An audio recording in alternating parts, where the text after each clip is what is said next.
In the next episode of From. Go! It's gonna be okay. I said go! She's going in the box. No. She's going in the fucking box. What's in the box? What's in the fucking box?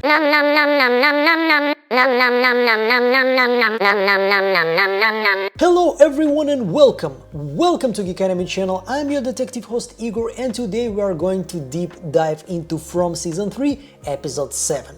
So far, not my favorite episode. It was not worth the wait of the whole week. Mostly it felt like a setup for things to come. And we have 3 more episodes. Only 3 more episodes. And I really hope they are actually preparing something really good for us. Still, I was able to find some interesting clues, some interesting information, obviously some very nice Easter eggs for us, the fans. So as usual, I analyzed it all and I prepared it for you in this video. But before we begin, as usual, I want to thank everyone who supports me on Patreon. Your donations is what make this channel possible. And I want to thank a new Beacon of Light supporter, Heather Pennington. Welcome Heather, and thank you so much for your support. I will try to never disappoint.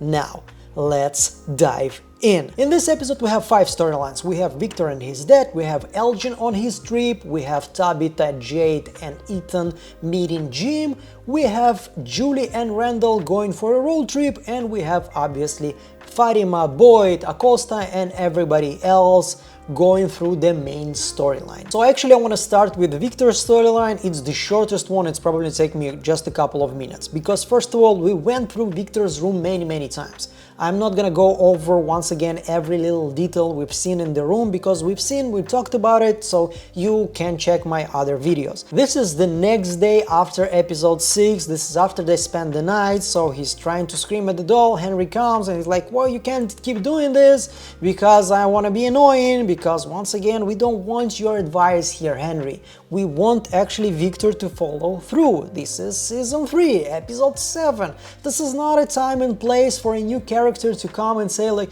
you should be healthy, blah blah blah. No, leave Victor alone, let him go do these things, because we need him to actually present us some clues and some new information. So yeah, it was kind of annoying. I was like, he's talking also to Victor and he's like, yeah, it's a doll. Victor is basically going insane because the doll is not talking, and Henry is like, yeah, it's a doll. Yeah, you're also in a place, a magical place with monsters, and you're not gonna be able to escape, and you have Ankui children, and you have like a kimono lady flying here. So it doesn't really matter that it's a doll. If Victor says it's important, follow the thread and try to understand why it's important. Anyway, moving forward, like Victor is really annoyed, just like I was in this scene. He's leaving and he goes to Sarah. He wants to use her basement once again, just like he did in episode 4, because he needs Jasper to tell him some secrets. Just as I told you, this storyline is obviously set up for things to come, probably episode 8. Something hopefully is gonna happen, because this is the last time we're seeing Victor in this episode. Anyway, Henry goes to talk to Donna. Actually, he's looking for some alcohol. We can see the same weird bottle that was standing next to Nikki when she was shot, when Mariel was treating her. We see some cards playing, and there's like 7 and a 5, not a 4, unfortunately, so it doesn't really mean anything. Just as usual, we are seeing playing cards everywhere, almost in every scene, in every episode there's gonna be some playing cards there. So yeah, Henry wants to go to the bar, he needs a drink after he's seen what happens with his kid, and Donna wants to join him. We talked about this already, you know, like Donna and Henry had a moment. It was like a little tiny spark there between them, so maybe there's gonna be some kind of a romantic relationship between them. I don't know, maybe. Anyway, like when I was watching this scene, the only thing that was in my mind is 2 alcoholics enter a bar and then they go to FROMMGM. Anyway, I know I'm not funny in this moment, I'm funny for myself. Anyway, moving on, they go into the bar. Henry's looking at Jade's notes. Maybe he's gonna have some kind of an idea in the next episodes. Maybe he's just looking, trying to understand where the hell is he. And they're having a drink, and he's talking about like thinking that he wished that Tabitha didn't come to his place, and they were basically cosplaying Frodo and Gandalf conversation from Fellowship of the Ring, but it's okay, man. It's like you're more than normal to having those thoughts for a second. Like if it's something you're thinking for hours and hours and hours, and this is a decision you made to yourself, okay, I'm gonna reverse everything, I'm gonna escape, and fuck Victor, I don't really like him anymore. Yeah, then you're a bad dad. But if you had something like this for a second or two, or even for a minute, I mean, it's completely forgivable. It's like most of us have those kind of thoughts that we know to push away because they're not really, we know they're not really healthy, and this is not the people we want to be. So yeah, we're moving on because, as I told you, really Henry and Victor's storyline in this episode was kind of boring and didn't really give us anything. It was just a small setup for things to come. So we move into Jim, Tabitha and Ethan, and basically like they're talking once again about the same sound, the same noise that they heard in episode 1 and episode 4, and Kenny mentioned it in the previous episode. My theory, this is the Ankui children. I think they used to live in this place. This is their village, like when they were actually alive, if they were alive. And I kind of also like that Jim is the leader. Even though he kind of failed everybody in season 1, they're still looking at him like a leader of this tiny group.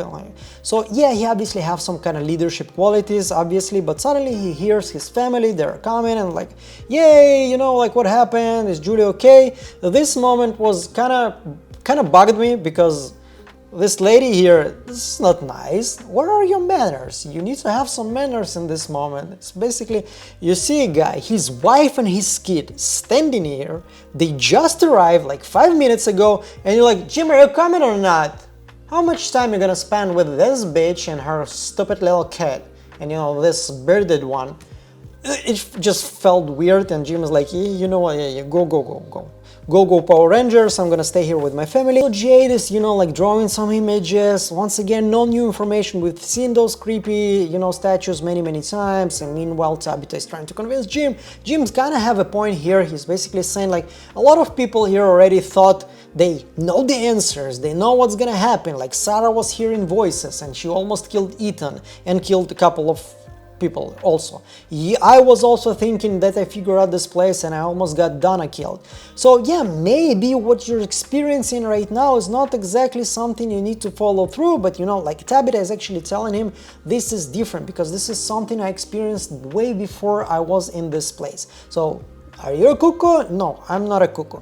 And they're going to actually to check this place with the red stones, and Tabitha can feel this place. Now, if she's saying that she can actually feel this place, like the way this place feels, it makes me think this was not a dream, obviously not a nightmare, she was there. So, like the previous episode, when we first got this vision, I was 100% sure, 99% sure that this is not Tabitha. This is somebody else, and she's just having a nightmare, a dream of somebody else's memory. But now we are getting more and more clues that it was actually her. Now, why she was wearing periodic clothes, I don't know. Maybe there is some kind of a time travel and she was in the past, and maybe there is some kind of a reincarnation happens here. I don't know, but the way she talks about it, it feels a lot like it was exactly her. Now, she's talking about the dream, and you can also argue that sometimes in a dream, you are not you. I had those dreams when in a dream I was somebody else, but most of the times, if I remember my dreams, it's 99.99% me. So yeah, there is a possibility that she's dreaming and experiencing somebody else's life, but most likely it was really Tabitha. And if it was really her, it's 100% confirmation that there is a time travel here in this TV show. So yeah, she's talking about this stone, and one interesting thing that kind of caught my attention here is that she's saying whatever was making everybody scream, everyone. Now, I rewatched this scene once again, with the little girl. She was the only one who was screaming. So we have some parts of the dream of these nightmares that we haven't seen yet. or haven't heard yet, because there was something that made everyone scream. So this village was occupied by some people, and there was something there that made everyone scream. Maybe a monster, maybe some kind of a person, just like Christopher was here, you know, in this storyline with Victor's timeline, when he was just shooting everybody and killed everybody. Maybe in this tiny village there was also some man or a woman that actually made everybody scream. Or maybe, once again, as I told you, maybe it was something supernatural. But everyone means she was not alone there. She was probably escaping this village and trying to hide from something that was killing everybody there. So the ending we have seen in the previous episode, this is actually the end of the dream, just like Tabitha says here.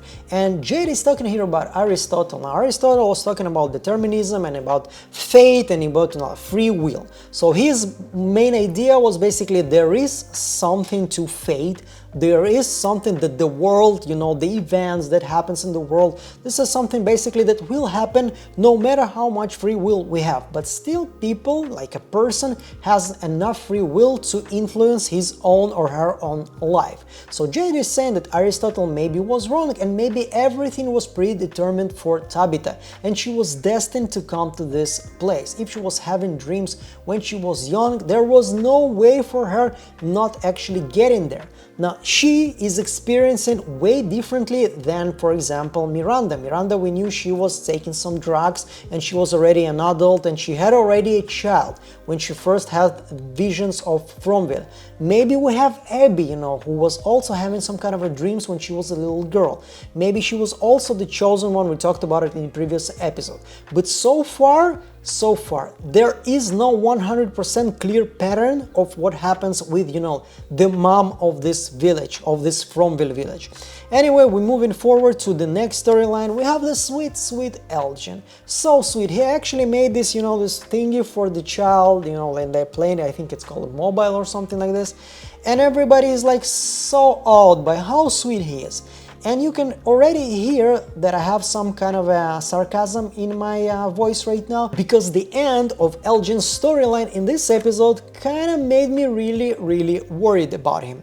Anyway, we're moving forward, like he's so adorable, yes, so adorable, and then, you know, once again, a very supernatural horror movie cliche with the camera, with the Polaroid, just making a picture by itself. This is basically an AI. You know, they're seeing and like they're seeing a picture and, you know, let's take it. Because, you know, anyway, once again, a bad joke. I don't know what happens with me today, but I'm having not a good day joke-wise. So moving forward, he's seeing the image and he understands where he needs to go. So he goes to the same cellar, to the same basement where Jade had his vision of the guy killed by a boulder, where Victor and what's her name, Eloise, were hiding in the flashback scenes, and also where Julie was, you know, hiding in episode 7, season 1, after Victor saved her life. So he goes to the same cellar. This is the image he was seeing, and this image sent him here. So I kind of try to, you know, check if this is the same place. Maybe it's a little bit different, but it's kind of the same. We can see her, like, when Julie escaped, we have the same, you know, like, let's call them, I don't know, beans or whatever. We have this kind of a box here. It's the same. I don't know why ELJIN though didn't turn on the light here, like the same lights that, for example, Julie had turned on, and, you know, we've seen Jade turning them on, but ELJIN for some reason decided to go with the flashlight.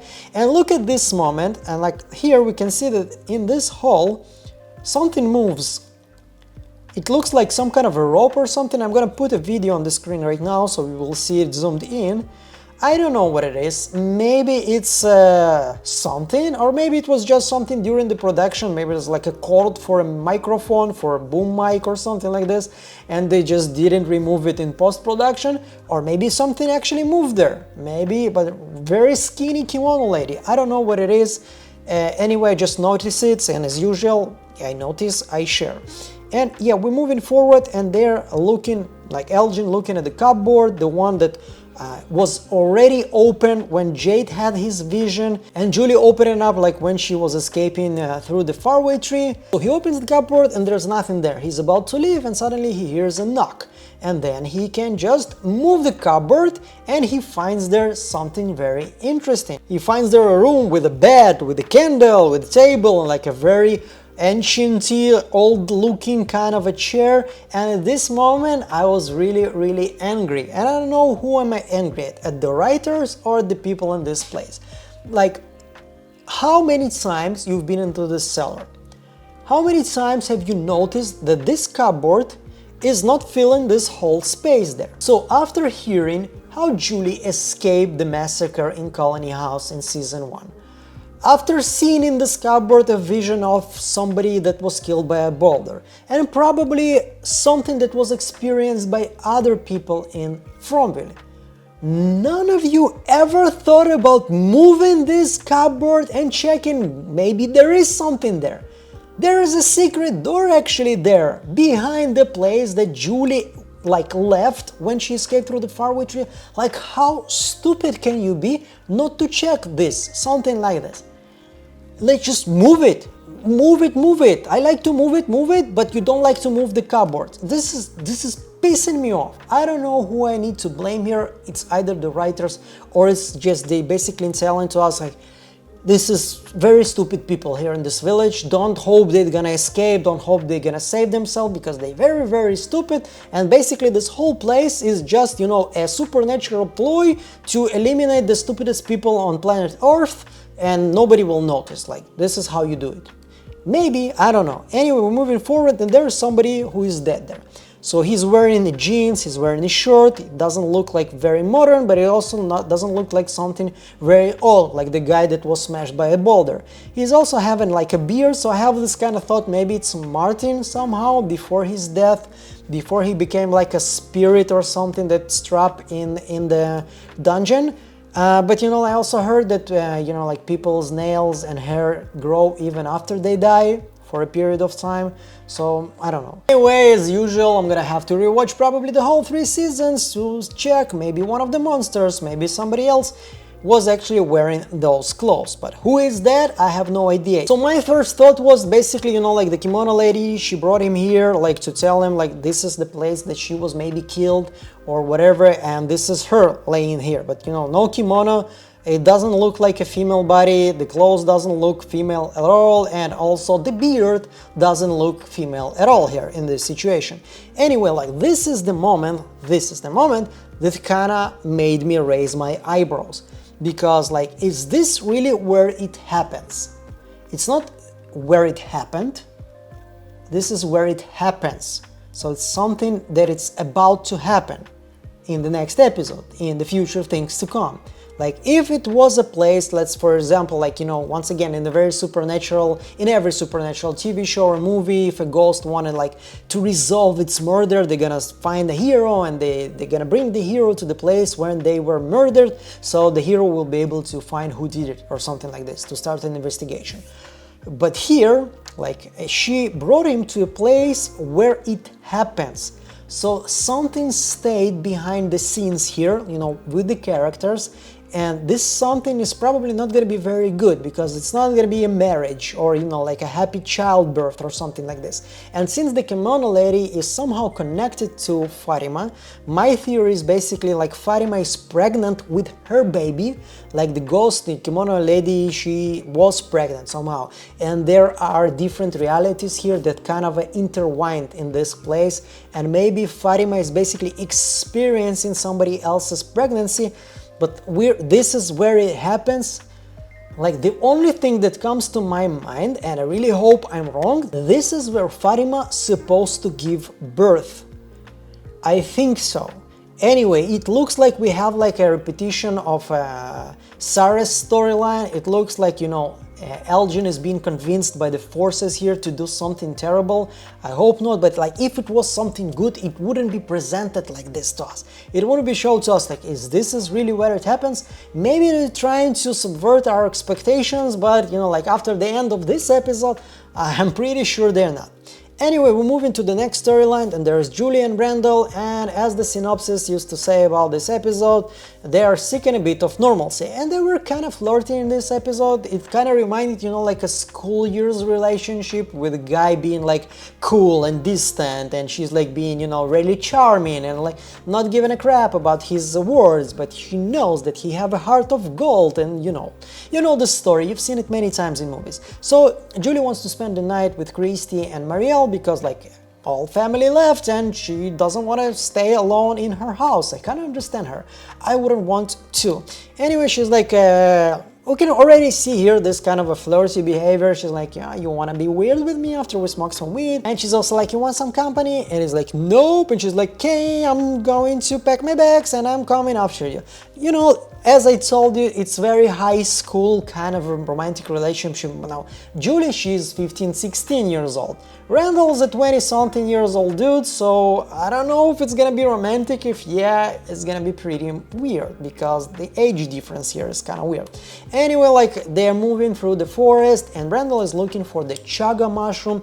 Chaga mushroom is something that grows in cold areas in Russia, Canada, and other cold areas that you know about, and it's used a lot in the holistic medicine. It helps a lot to reduce stress. It helps a lot to boost your immune system. Never experienced it, just read about it before I made this video. So they're obviously looking for this mushroom because Christy wants to help Fatima. She doesn't really know what to give her because she never experienced this kind of situation with anybody. So yeah, they're looking for this mushroom, and they're talking about like once again about Thomas' death, and they have this moment that makes them feel even closer. And she said that it was when she was 15, they were about to go to the DMV to get a learner's license so she would be able to drive, and then after Thomas's death they weren't able to do this. So Thomas' death was probably what, half a year ago, something like this. This is how much it takes to destroy a marriage, and then they went to the trip and they weren't able to come back from this trip. So once again, when they take in the car because Randall wants to show her how to drive, there's once again this kind of a moment. I don't know, maybe I'm reading it wrong, maybe there is just, you know, like kind of a friends moment here, but it felt a little bit romantic. It was not obvious way romantic. It was not like, yeah, I'm in love with him and he's in love with her, but it felt a little bit like flirting or something like this. And if it stays there, it's fine, I guess. You know, like people need to flirt. Sometimes it's something that you need to do to feel normal, but you know, if it goes to the other side, a guy who's like 26, 27, 28 and a girl who's like 16, I don't think it's a very healthy relationship, let's put it mildly. And yeah, they're moving, they're going for a road trip, and suddenly Randall starts seeing bugs. And what was weird here is actually that Julie wasn't seeing any bugs. So if there are different realities and Randall experiencing a different reality here, it's not just a vision, it's not just a nightmarish vision here, something is weird here. Once again, maybe I'm trying to give too much of a credit to this storyline, and it's just, once again, as usual, some kind of a horror, you know, like a story tool, like a tool that you use to move your story forward. So now Randall's seeing the bugs. Now the reason he's seeing the bugs, because probably whatever forces are using the cicadas, they wanted him to stop, to move, to leave, and it wanted Julie to follow him so they will be able to see this place. Now, if you didn't know that this is a spooky place, you have subtitles here for you. It's the ominous music plays here for you, so you will understand that this is a bad place. Now, both Julie and Randall can feel something here, and they didn't know what this place actually symbolizes for them. They don't know that this is the place they were trapped in. Boy didn't tell them, but they can very much feel it right now, and Julie's saying it to Randall, like both of them can feel it, and they decide to leave right now, but obviously they gonna come back. I think Julie's gonna come back, Randall obviously against it, but Julie's kind of like she wanted to go inside this place right away. Something calls her there. Once again, the forces, whatever controls this place, wants her to be there. Anyway, we're moving forward to the main storyline with Fatima and, you know, the murder spree that she's about to start in this episode. So we are learning that from episode 2, I think in episode 2 she started to eat some rotten food. It's been about a week. So yeah, we have like a little bit time references to understand where we are time-wise. So suddenly we're talking about the psychosomatic pregnancy and we're talking about the hysterical pregnancy. Once again, we have some kind of a history reference here because this is something that we used to have a lot in the previous 2 seasons, way less in this one, but still we have those moments. So sometimes like hysterical pregnancies, this is obviously not something that we use right now in modern time. This is obviously psychological, a psychiatric even condition. It can has a lot of symptoms that even doctors won't be able to tell that this somebody is not pregnant. Like I read today that somebody in 2010 actually had a C-section to discover that there's no baby inside. Like this person was so sure that she had a baby and the doctors weren't able, I don't know how it happened, didn't they have an ultrasound, something like to check before the birth, but this happened obviously, or Google is lying. Anyway, like hystery, like hystera, this is something from the Greek language and it's called uterus. So this is, once again, it's something that's been labeled on women for a lot of time. And the whole term of hysterical pregnancy was mostly used once again in the 17th and 18th century. This is something we've seen many times referenced here in this TV show. So obviously, as I told you, this can be actually psychosomatic pregnancy because like all of the symptoms that she's talking about can be referred to it, of course excluding the eating rotten food and drinking some human blood. Obviously, this is not something you encounter in normal life. So yeah, like we're moving forward and we're talking about the possibilities, what can actually happen here. So it's either something inside of Fatima, just like Boyd had worms inside his body that nobody was able to see, just like Randall is seeing cicadas right now where nobody else can see them. Maybe there is something actually growing inside of Fatima and nobody else can see it. So obviously this is it. I don't think they are preparing to us for us this kind of a surprise.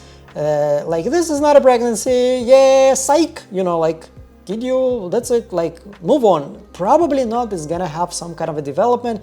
So, and she's not just losing her mind and going insane, and she needs to go to a psychiatric, you know, institute or something like this. My money is that she's really pregnant with some kind of a spirit, with some kind of a phantom baby, whatever it is. And the other, as I told you, like this place can drive people insane, just like it did to Abby. And Fatima is screaming, "I'm pregnant!" It's still there. I can feel it, and I believe you. Like once again, I have a lot of empathy for Fatima here in this episode. Like what she's going through is completely horrific. Now let's talk about those realities. Like I talked about them before. We have the 3 roots. One of them right below, one in the middle, and one on the top of everyone. Now there's probably 3 realities or in this place, or 3 realities at all. Now maybe the base one is our life, our real world. Like once again, this is my theory. It's not really based on concrete evidence. This is just something I kind of think after watching this TV show many times. So there's this base one, and the other realities, maybe it's a dream reality, maybe it's a memory reality, maybe it's a spiritual reality, and you know, in the middle we have the FROMMGM that connects them together somehow. So I don't know how it works 100%, but it feels like we have, you know, that Fatima here in the middle reality. She's in FROMMGM, and we have the kimono lady. She's from the spiritual reality, whatever it is. It's from the top one or from the base one. I don't know exactly how the logic works here, but I do think there are 3 realities here, and this is when they interlap, like those points here when they interlap. This is where something like seeing cicadas or worms or being pregnant with a spiritual baby, this is when it happens. Anyway, we're moving forward and we can see that Fatima is getting more and more angry at what happens. She cannot control herself. She's like, it's kind of understandable. I know the creators are trying to present it like something's wrong with Fatima. She's so angry. But who wouldn't be in her situation? She's eating rotten food. She's drinking human blood. She was 100% sure that she has some kind of a satanic baby inside of her belly, and then she's being told that there's no baby at all, even though she can feel something inside of her. Yeah, I would probably be angry at people too. Anyway, we're moving forward. Like this is the night before. Once again, this is just the beginning of the episode, so I kind of had to take a step back. This is before everything else we talked about in this review happened. So Marielle decides to spend the night in a colony house and put the IV for intravenous for Fatima there. So she's gonna spend the night with the IV in her vein, and you know, like 1 and V, this is 4 in the Roman numeral, so it means 4. I'm kidding with you, obviously it's not connected to anything. And we have another interesting conversation between Christy. She's pissed at Boyd, and Boyd is pissed at Christy. So she's like, I don't know what to do, and you should have told me what the hell I'm about to go into right now before I started to do some ultrasound. I was pretty sure that I'm gonna do some ultrasound for the girl and give her some good news. And then I suddenly discovered myself in the middle of I don't know, like a Rosemary's Baby situation or whatever happens to Fatima. Especially here in this place when there's my fiance and I want to be sure that we are both safe. But Boyd is angry at her, and I think this is the situation when once again Boyd is kind of loses me. Okay, so Christy is right to be angry at her. She is in complete right. He should have warned her. He should have said to her, like, this is something wrong. It's not a regular random checkup. And he is being angry at Christy, like, if you want this person on your side, this is not how you talk to somebody. Like, once again, you're not paying her salary. Okay, she's not like your employee or something like this. Screaming at her, do your fucking job and figure it out. This is not something she needs you to say right now, and we can see that Christy is pretty much shocked the way he treats her. So this is just, once again, this is my opinion. I'm not all touchy-feely kind of guy, you know. I've been a boss myself before I went freelance, and I wasn't always, you know, like super cheerful and, you know, like happy and forgiving about everything to my employees. But this is, once again, this is not how you motivate a person here, especially not Christy. Anyway, we're moving forward. We can see that what we can see here.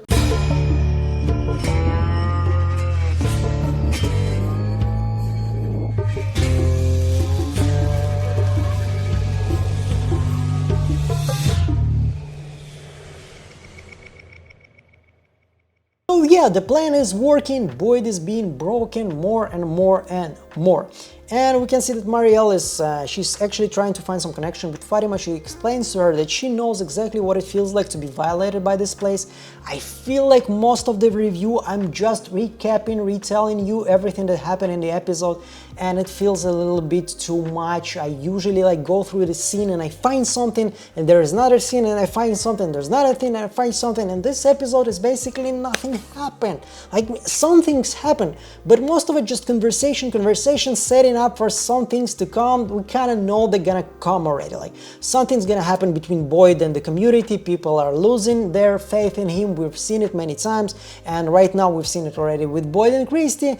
And something's gonna happen obviously with Fatima, so she's talking also about the bugs, that she can feel them just like Randall experienced them. And we can see like poor Alice is experiencing like being completely helpless. And this is horrible feeling. So I kind of feel Alice here also in this situation, and he's telling to like Fatima that maybe she's actually going through something psychiatrical, something psychological. Like, we've seen her, I've talked about it also in my previous reviews, we've seen Fatima going through a complete breakdown in the beginning of season 2, when she started to scream at the monsters and she was really not holding herself. And then suddenly she discovered that she's pregnant. And my theory was basically the spirit or whatever it is, it felt like she's been broken more and more and more. And maybe a broken person, this is somebody who is more easily to connect to attach yourself to. And this is why they're trying to break Boyd even more, because they want to, like, I don't know, go and also like use his body, or, you know, like tell him to kill everybody or something like this, just like they did with Sarah and maybe doing with Fatima here. So we have the book of Fall on Your Knees by something McDonald. I kind of find this book like in Wikipedia. I read the plot summary. It's not my kind of book, I'm not gonna read it, but what's interesting is the main events in these books are actually happening in Nova Scotia. Like, Terran Matara, I think, was the first one to bring Nova Scotia and Canada and Newfoundland to this to the whole theories of Cromwell, but also like the whole plot of this book is basically weird people are like having some kind of incestuous thoughts and like being attracted to 13-year-old girls and like having birth after birth with a lot of dead kids on the way. So yeah, kind of felt something that's not somebody who's pregnant should read before bed, but you know, what do I know? Anyway, this is just, I think it's not a clue, it's just an Easter egg. And we move forward and she's talking about her stomach is getting bigger, and I told you this can be one of the symptoms of psychosomatic pregnancy, of the hysterical pregnancy. And yeah, so, but probably not, because when she's saying that this thing inside her is getting stronger, once again I'm connecting this somehow to the kimono lady, because we've seen her in the first episode just basically going, help me, I'm gonna need some help. And now she's just having conversations with ELJIN, making some Polaroids. She's basically a professional photographer already, and she's telling him exactly what to do in order to save everybody. And remember, in season 1, with Sarah saving everybody, probably we're not gonna expect something very good from ELJIN. Anyway, like, yeah, she's angry all the time, blah, blah, blah, so something really bad happens, and when Boyd is talking to Donna about it, Donna is like, basically, well... Leave now and never come back. So, you know, like, I can't understand her in this situation, because once again, she wants to protect her own, so she says to Boyd, like, yeah, probably, whatever happens to Fatima, whether there is a demon growing inside of her, like the cicadas or the worms, or she's going to go insane like Abby did, she is a danger to everybody in the colony house, so go away, go away. And we have the ACOSTA storyline. Now, she probably pissed off a lot of people here. I can understand some of her behavior, I know she's annoying, she annoyed me too. But once again, if you put yourself in somebody else's shoes, yeah, like, I'm gonna be a little bit critical. Once again, usually I praise this show, usually I defend these shows from every attack possible, but sometimes, like, I also get annoyed with ACOSTA here, for example. Like, she goes to the diner, and we can see that Kenny here is taking some kind of a tea. Now, all of my Patreons, so this is for you. Like, if you ever wonder why it takes for me so much time to make this video and what do I do, you have no idea how much time it took me to understand what is written here. So I used many programs, I tried even paid ones to understand what's going on. Google Translate failed me here. I was actually trying to, you know, find in the keyboard, in my iPhone keyboard, I added the Chinese character and I tried to check them. I find something very similar to what I'm seeing here. Then I tried to, you know, copy paste it in Google Translate and try to understand what it is. Still, Google Translate was giving me it's an Oregon car. Yeah, there is a car here inside this jar here. Obviously, this is an Oregon car. So finally, I was like, oh my god, why am I wasting time? I uploaded this image to ChatGPT, and he told me, or she, I don't know, she told me basically that it's oregano herbs. And it looked logical, it looked like it worked with what we're seeing right now. Like, it's not really a tea, nobody drinks oregano tea. It can be used as tea, I think, but not something that's been usually done, especially by Chinese. But once again, if I'm wrong here and someone from anybody who's watching this video, and usually I get between 10 to 20 to 30,000 views, hopefully at least one of the people here watching this video knows Chinese, knows this language, and will be able to tell us what is exactly written here. And if I'm correct or am I wrong. So ACOSTA comes and like having the same talk we've seen already between Jade and Kenny in season 1. Why is there a diner? What kind of psycho built this place? When there's sheriff office, when it's postal office, blah blah blah. So we have Kenny's face basically saying it all. He's like, yeah, you know what? You're the one who's gonna figure it all out. And you're not the type to just accept the world as it is. Accepting the world as it is! So he basically saying to her, like, every question you're about to ask has been asked here many millions of times. Really, Kenny?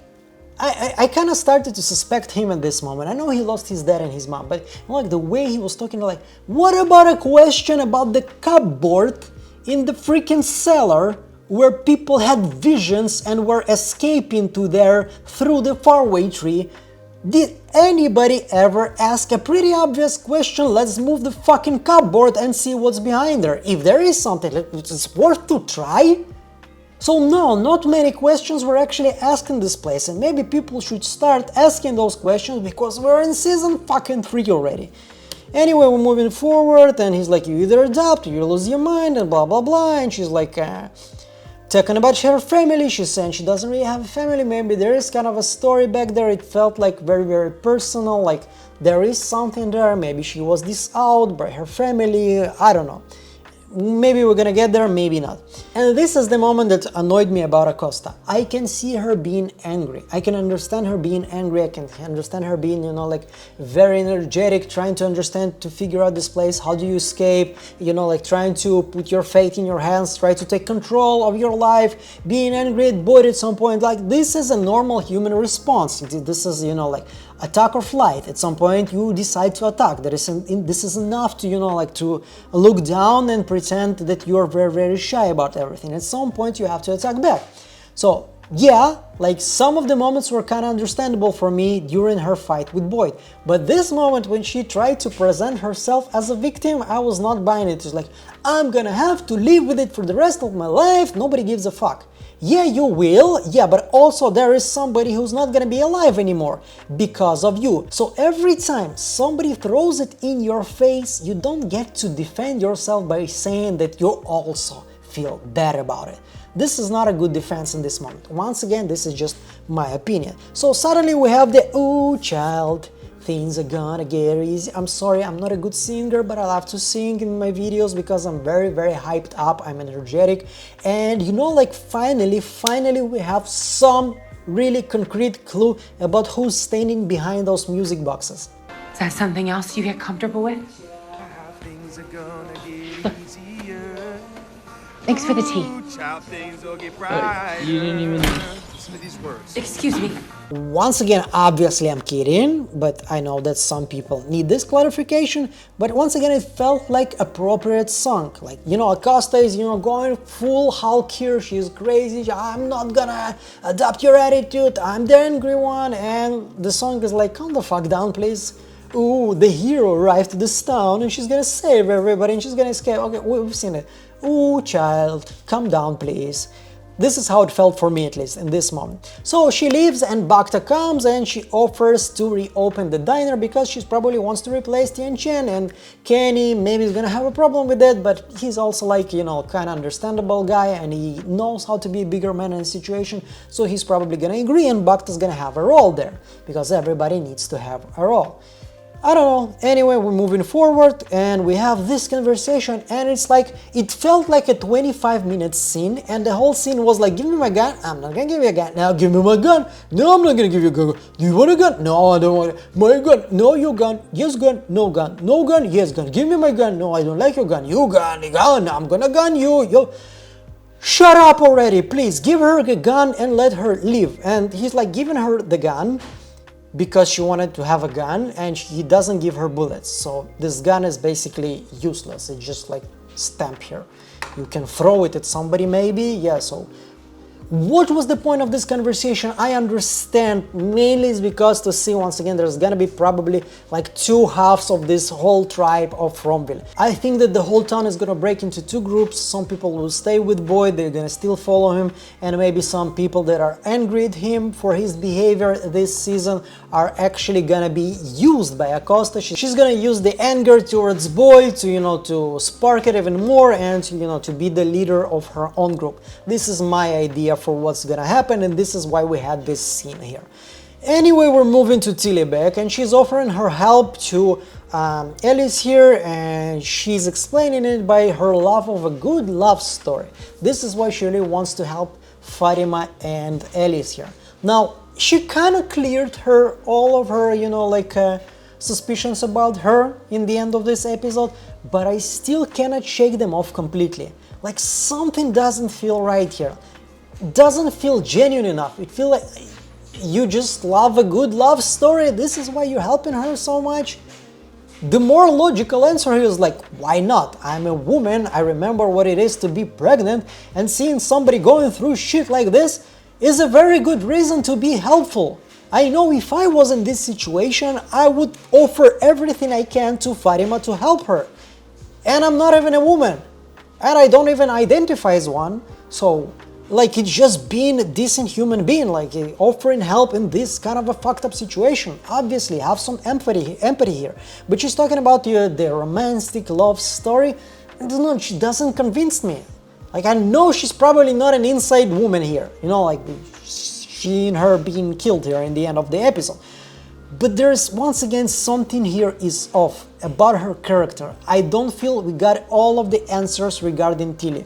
Anyway, we can see that meanwhile, Fatima is experiencing a pretty bloody IV stain here. Like, I had IV a couple of times in my life. So when she wakes up, she pukes and suddenly she's experienced a very strong pain. Now we can see here that all of her stomach is inside. She's very much looking like the kimono lady or even Smiley in season 2, like very dried out. Now once again, if you experience pregnancy or if you're experienced being near somebody who is pregnant, you know that very early in the pregnancy, women are not able to suck the stomach in already. This is not something they can do like at this kind of level. So obviously, once again, it's something very supernatural. And once again, I feel like she's punished for not eating the rotten food. This is like the spirits or whatever, these evil spirits that are basically taking Fatima's body in control here. They're punishing her. They're requiring her to eat this rotten food. So like when Tilly offers her help, she's like, oh, poor Fatima, and she's like, look at her. Like this look, it feels way more personal. Once again, as I told you, I would offer my help to Fatima, but I wouldn't look at her like that. This is a look of somebody who's very close to you. I don't know, once again, maybe I'm reading too much to it, maybe I'm just not ready to leave the whole like Tilly is suspicious theory. But maybe there is actually something here. So Ellis wants to help, he goes to take some pills. I don't know why they're zoomed in on them so much. There's just, I checked them out, this is just some kind of a psychotropic medicine. The side effects are not that bad, just Christy said here, like they're obviously bad. As usual in medicine, every time you read the side effects, you really don't want to take any pill, but they like zoomed in on them. Maybe this is something that's gonna come back, like maybe Marielle is gonna use them once again and is gonna like do relapse for her. I don't know, but the whole zoom in was kind of weird. The conversation between Boyd and Ellis, once again, it was emotional, like one, you know, like a son asking a dad, don't let this happen. And obviously Ellis is a very self-sufficient guy. He knows how to take care of himself and of his family, and being a kid here who asked his daddy to help him and not to let something terrible happen. And yeah, probably Boyd is gonna like turn on everybody to save Fatima, because like there is no dad there that's not gonna kill the world to save his children. I don't think there is like normal dad, obviously. Like once again, like there's the whole conversation about The Last of Us. You remember like Joel killed people, blah blah blah, to save it. Yeah, any dad would. And any dad who says he wouldn't probably doesn't deserve to be a dad. Anyway, this is my opinion. Like, but also, I felt emotions during this moment, but it was not as nearly as strong like in the conversation between Kenny and Boyd in episode 2 when they talked about, you know, her last words. This was the moment where I actually like had tears in my eyes. This was like, yeah, okay, this is kind of emotional. Anyway, like once again, like I told you, the spirit punishes Fatima because she looks at the rotten food and then she pushes it away. She doesn't want to eat it, and then suddenly, right after that, she's experiencing the pain. So there is a connection there. Like she went there to feel better, and then the pain is what punishes her. So maybe she should eat some rotten food because, you know, dying is not gonna help her. So yeah, Tilly comes to help, and like here's Johnny. Fatima kills Tilly there. And also another very interesting and weird thing to say in this situation that also keeps bugging me, especially about Tilly. Like, what kind of a last words are "you have to run"? Who said this in their last breath? This is, I'm not following the logic. Like, why? Maybe ask why, or maybe like, oh, it's okay, don't worry, like, because, you know, like, she really wanted to help and she know it was not deliberate here in this situation. Also, she kind of like, you know, already accepted her death. This is why she went to the trip, because she was diagnosed with cancer, immortal kind, that she wouldn't be able to beat. And like, a lot of things come to my mind that can be logical here, but you know, like, you have to run implies that she knows something. Like somebody is gonna come after her, after Fatima. And yeah, you can argue that she's basically doing, you know, like 2 + 2, and she's like, yeah, she killed somebody. They're gonna argue that she needs to be put in the box and she needs to run in order to save herself and the baby. But there's no baby already. Or Tilly knows something because Tilly was the first one to notice that Fatima is pregnant. There is a connection there. I kind of feel that there is something between Tilly and Fatima and Ellis there. I don't know what it is. Like, probably not some kind of a relative connection because we know that Fatima is from Iran. She's a Middle Eastern. Tilly is obviously white, very white. You're like, ooh, kind of white. Okay, if you're woke, you should run away from her, that kind of white. So probably not like a family here. But still it feels like there is a connection way more than just we met at a colony house and she has a nice weed, so I'm gonna help her. So I don't know what it is. Once again, maybe I'm reading way too much into it because it kind of feels like many of us are actually doing that, reading too much when the creators are actually telling us a very simple story. Maybe this is the case, but I'm still gonna keep doing it until I'm gonna be, you know, like otherwise convinced. So there is something very weird here, like maybe Tilly knows exactly what's gonna happen. Maybe she was a friend of the kimono lady when they were young. Like also when Tilly was talking to Alice, she talked about like a friend of her who told her like you never mourn about a living before their passing and there's only one life. I looked for the quote, there's nobody who is famous who told this quote, even though ChatGPT kind of suggested there was somebody like that. Once again, ChatGPT lied. He does that very, very often. But also she was talking about, it kind of caught my ear, also the conversation about, you know, like the end of the life, the beginning and the end. Like, let's watch it together. One day I realized just how small life is, how it all goes by so fast. You start to wonder how it could be anything but the beginning of some grand adventure, or maybe it's the middle. So this conversation kind of made me think again about the 3 roots, about the symbol with the 3 roots that are kind of intertwined. Maybe this is once again something that creators want to tell us about this place, like there's life, there's afterlife, there's somewhere in between. Maybe our life is the middle of something and there's something that happened before. Maybe they're talking about reincarnation. Once again, the first conversation, one of the first conversations in season 1 between Julie and Ethan and Tabitha, talking about like death being the end of it or not exactly, it's not the end, you go into the better place, blah blah blah blah blah.